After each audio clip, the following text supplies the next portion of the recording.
Good morning dear students. Today I am going to teach you the advanced technical writing skills. आज मैं आपको ये बता रही हूँ कि टेक्निकल राइटिंग स्किल्स क्या होता है, क्योंकि मैं पहले भी बता चुकी हूँ अगर आप राइटिंग स्किल्स को डेवलप करते हैं तो आपके 4 बेनिफिट तो जरूर मिलना ही है। यानी कि अगर आप राइटिंग लिखते हैं, लिखकर पढ़ते हैं तो सबसे पहले तो आपका एक परमानेंट रिकॉर्ड बन जाएगा। दूसरा, आपको मेमोरी में आपको याद हो जाएगा कि जो भी चीज आप लिख रहे हैं वो बिल्कुल फिक्स हो जाएगा कि आपने जो लिखा है वो आपको याद होना ही है। तीसरा, आपको हमेशा उस चीज के लिए आपको रेडी रहेंगे। आपको जब अगेन एंड अगेन जब आपको कभी कोई चीज भूल रहे हैं तो आपने निकाला और उसको दोबारा से देख के वापस पढ़ लिया, क्योंकि दिमाग में इतना कोई स्पेस नहीं रहती है जो हमको हर चीज याद रहे। आपको हर सब्जेक्ट कवर करना है तो आपको वो चीज आपको अगेन एंड अगेन आप पढ़ सकते हैं और उसके बाद आपकी हैंडराइटिंग भी सुधर जाएगी और उसके बाद आपकी स्पीड भी बढ़ जाएगी। यानी कि आपको एग्जाम में 3 घंटे आपको लिखना होगा, तो आपने अगर राइटिंग स्किल्स को डेवलप किया है तो आपको 3 घंटे आराम से लिख पाएंगे और बहुत अच्छी तरह से लिख पाएंगे, क्योंकि वो चीज आपके दिमाग में सेव है। तो राइटिंग स्किल्स के 4 फायदे तो होना ही है, स्पीड भी बढ़ जाएगी, हैंडराइटिंग सुधर जाएगी। अब राइटिंग स्किल्स ओवरऑल 2 टाइप्स की होती हैं, यानी कि पहला है प्रेसी राइटिंग और दूसरा है पैराग्राफ राइटिंग। तो प्रेसी राइटिंग और पैराग्राफ राइटिंग में मेन डिफरेंस ये है कि प्रेसी राइटिंग में आपको एक पैराग्राफ दे दिया जाएगा, उस पैराग्राफ को आप मेन पॉइंट्स में 1/3 करके लिखना है। यानी कि आपको जब प्रेसी लिखना है तो आपको 1/3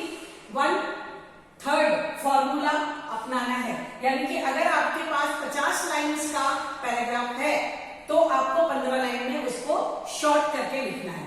और शॉर्ट करके लिखने के लिए आपको क्या करना पड़ेगा, आपको ओरिजिनल जो आपकी लाइन्स है उस ओरिजिनल्स को पढ़ लेना और उसके बाद आपको हेडिंग भी, एक टाइटल भी जरूर देना है वो, और उसके बाद आपको कंक्लूजन भी लिखना है। यानी कि टॉपिक लिख के लास्ट में कंक्लूजन लिखना है। और कई बार क्या होता है प्रेसी राइटिंग में इस तरह से दिया जाता है कि 1/3 करके लिखिए। दूसरा मेथड ये भी दिया जाता है कि एक पैराग्राफ आपको दे दिया जाएगा, उसमें नीचे आपको 5 क्वेश्चन दे दिए जाएंगे या 4 क्वेश्चन दे दिए जाएंगे। वो 4 क्वेश्चन को फॉलो करते हुए उस पैराग्राफ में से आपको आंसर छांट कर लिखना है। तो ये प्रेसी राइटिंग भी मेथड दे दिया जाता है और एक पैराग्राफ को आपको 1/3 करके लिखना है, वो मेथड के द्वारा भी आपको सवाल पूछा जा सकता है। तो ये हो गया प्रेसी राइटिंग का आपका पूरा डिटेल। अब हम आते हैं पैराग्राफ राइटिंग स्किल्स। और पैराग्राफ राइटिंग स्किल्स में क्या होता है, उसमें आपको पैराग्राफ नहीं दिया जाएगा, आपको सिर्फ एक शब्द दे दिया जाएगा, एक वर्ड दे दिया जाएगा, उसको आप एक्सप्लेन करके पूरा पैराग्राफ बनाकर लिखना है। जैसे कि आपको कोई एक शॉर्ट पैराग्राफ दे दिया जाएगा कि right short paragraph and in 150 words, 150 शब्दों में एक पैराग्राफ लिखिए। अब वो पैराग्राफ के लिए आपको टाइटल दे दिया गया, यानी कि जैसे मैंने यहाँ पर एग्जांपल दे दिया आपको कि अनएम्प्लॉयमेंट का एक आपको टॉपिक दे दिया गया। अब इसको अनएम्प्लॉयमेंट के ऊपर आपको एक पैराग्राफ पूरा लिखना है, उसमें आपको 10 मार्क्स का सवाल आ जाएगा आपका। तो अनएम्प्लॉयमेंट के ऊपर आप पूरा पैराग्राफ लिखिए, या आपको कंप्यूटर सिस्टम के बारे में एक पैराग्राफ लिखिए, या फिर आपको मोबाइल फोन के बारे में एक पैराग्राफ लिखिए। अब ये तीनों में से आपको कोई भी एक लिखना होगा 150 शब्दों में, जिसमें आपको टाइटल देना है। टाइटल दे दिया गया है, आपको सिर्फ पैराग्राफ को एक्सप्लेन करके लिखना है। अब पैराग्राफ एक्सप्लेन करके कैसे लिखेंगे, तो पहला पॉइंट आपको क्या लिखना है, इंट्रोडक्शन तो देना ही है। यानी कि अगर मान लीजिए आप मोबाइल फोन के बारे में लिख रहे हैं तो आपको एक इंट्रोडक्शन देना है।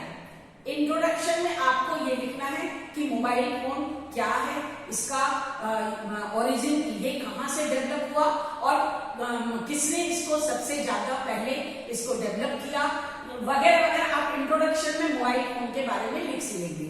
अब इंट्रोडक्शन के बाद उसकी एडवांटेज लिखेंगे, यानी कि मोबाइल फोन के क्या क्या फायदे हैं और मोबाइल फोन आपको आजकल के नेटवर्क के मॉडर्न युग में मोबाइल कितनी जरूरी चीज हो गई है वो उसके बारे में, उसकी एडवांटेज पूरा लिखेंगे। उसके बाद डिसएडवांटेज भी लिखेंगे। लिखेंगे, यानी कि आप इसके नुकसान क्या क्या है। जैसे मोबाइल आपको बात ज्यादा देखने से आपको आंखों के ऊपर भी प्रेशर पड़ता है, दूसरा आपका टाइम वेस्ट होता है।